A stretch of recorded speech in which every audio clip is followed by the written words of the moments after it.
প্ৰিয় দৰ্শক, বিভিন্ন কাৰণত আমি আৰ্থিক অসুবিধাৰ সন্মুখীন হওঁ, কিন্তু আমি বুজি নাপাওঁ কিয় আমি আৰ্থিক সমস্যাত ভুগিছোঁ। পৃথিৱীৰ বিভিন্ন সৰু সৰু সমস্যাই আমাৰ আৰ্থিক সমস্যাৰ বাবে দায়ী। গতিকে বিলম্ব নকৰাকৈ আজিৰ এই ভিডিঅ'টো শেষলৈকে চাব। আজিৰ এই ভিডিঅ'টোত এনেকুৱা 7টা কাৰণৰ কথা কোৱা হৈছে, যি 7টা কাৰণ আপোনাৰ দৈনন্দিন জীৱনত দেখিবলৈ পোৱা গ'লে আপোনাৰ ঘৰত দৰিদ্ৰতা নামিওৱাটো নিশ্চিত। 1. নিমখ পেলোৱা।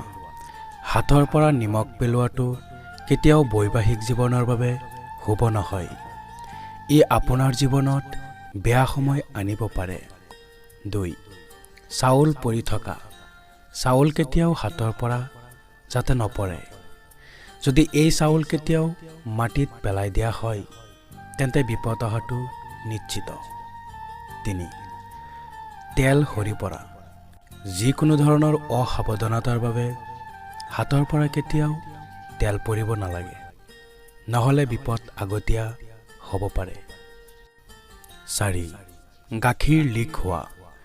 বহু গৃহিণীৰ গাখীৰ কম জুইত ৰাখিলেও কম সময়ৰ ভিতৰতেই উফন্দি উঠে, কিন্তু ইয়াৰ প্ৰতি সাৱধান হোৱা উচিত।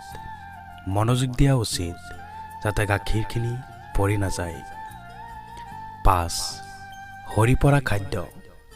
ওপৰত উল্লেখ কৰা বস্তুবোৰ নিশ্চিতভাৱে খাদ্য সামগ্ৰী, কিন্তু হাতৰ পৰা যিকোনো খাদ্যই আপোনাৰ বাবে নেতিবাচক সংকেত আনিব পাৰে। 6. আপোনাৰ ঘৰখনত পৰি থকা চীনামাটিৰ পাত্ৰ বা ভঙা আইনাৰ গিলাচ বাৰে বাৰে পৰি ভাঙি যায়, তেনেহ'লে ই দৰিদ্ৰতা অহাৰ সংকেত দিয়ে। 7. খোৱা বোৱা কৰা পদাৰ্থবোৰত যদি ক'লা পৰুৱা বাঢ়ি যায়, তেনেহ'লে ই আপোনাৰ আহিবলগীয়া বেয়া সময়ৰ সংকেত। প্ৰিয় দৰ্শকসকল, এই 7টা কাৰণত আপোনাৰ ঘৰত আহিব পাৰে দৰিদ্ৰতা। গতিকে সাৱধান হওক, আৰু ভিডিঅ'টো ভাল লাগিলে লাইক কৰিব, কমেণ্ট কৰিব। ধন্যবাদ।